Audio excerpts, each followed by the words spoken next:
Aïd Slimani, bonsoir. Vous êtes le porte-parole du Conseil des résidents étrangers de Strasbourg, un conseil qui existe sous sa forme actuelle depuis le 20 juin 2009. On parle énormément en ce moment du droit de vote des étrangers. On va rappeler, alors que pour l'instant, il se limite aux élections municipales et encore pour les ressortissants de l'Union européenne, donc c'est quand même très restreint. Son élargissement à d'autres scrutins locaux divise les politiques en France ces dernières semaines, on l'a vu un peu partout. Vous, votre point de vue, c'est le droit de vote des étrangers doit exister, mais dans quelle mesure ? Alors, il y a clairement une convention qui est la convention numéro 144 du Conseil de l'Europe qui a été adoptée, qui conseille à tous les pays membres de l'Europe donc de promouvoir le droit de vote des résidents étrangers aux élections locales, notamment les élections municipales et régionales, pour tous les résidents étrangers, sans exception, qui résident en France, enfin en Europe, depuis au moins 5 ans. Donc, ce que nous, Conseil des résidents étrangers, voulons faire, c'est de solliciter les autorités concernées pour que cette convention soit appliquée en France. Pourquoi cette demande de voter à un moment où, évidemment, on a quelques semaines de ces élections régionales, alors pour cette fois-ci ce sera loupé, mais pourquoi pas les prochaines, mais à un moment quand même où même les Français ont de plus de mal à se mobiliser pour voter. On voit les chiffres d'abstention qui sont quand même assez conséquents.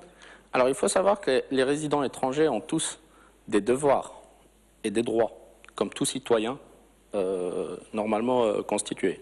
Donc à partir du moment où les résidents étrangers payent leurs impôts dans une ville, ils contribuent par conséquent à la vie de la cité, et donc ils ont le droit de savoir où ces impôts-là, où leur argent va. Alors, je vais faire un peu l'avocat du diable, mais à ce moment-là, pourquoi tout simplement ne pas demander la nationalité française ? Alors, faut savoir que les résidents étrangers ont leur citoyenneté, ils ont leurs origines, ils ont leurs traditions. Il y en a qui sont venus pour travailler, il y en a qui sont venus pour s'exiler face aux difficultés qu'il y a dans leur pays, notamment dans l'emploi, des difficultés politiques. Donc, il y a des gens qui sont vraiment attachés à leur pays. Mais le principe que nous défendons, nous, ici en France, c'est notamment la citoyenneté de résidence.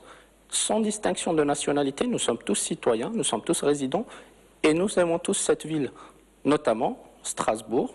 Moi, personnellement, je ne suis pas français, mais je me sens strasbourgeois parce que je vis dans cette ville et j'aime cette ville. Donc c'est ce principe-là de citoyenneté de résidence que nous défendons.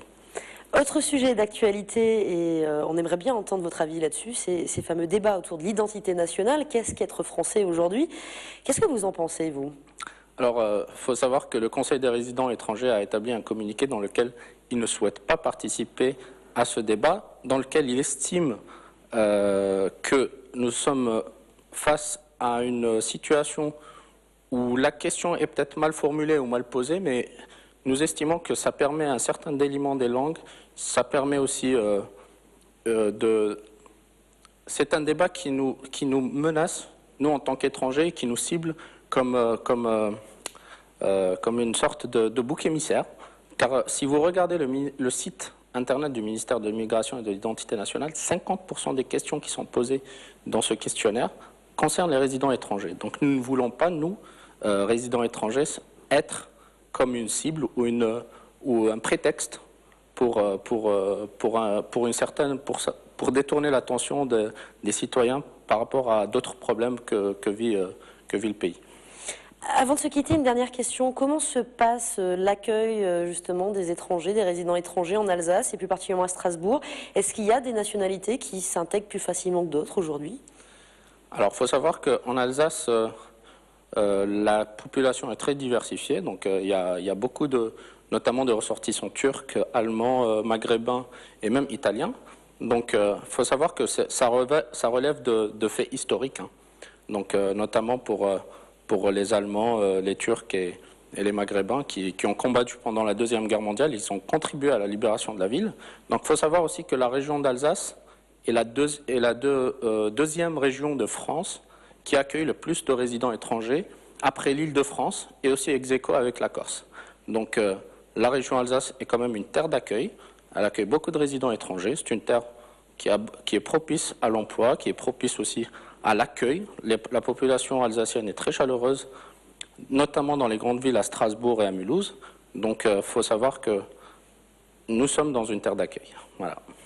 Farid Slimani, porte-parole du Conseil des résidents étrangers de Strasbourg, merci beaucoup d'avoir été notre invité ce soir. Je vous en prie.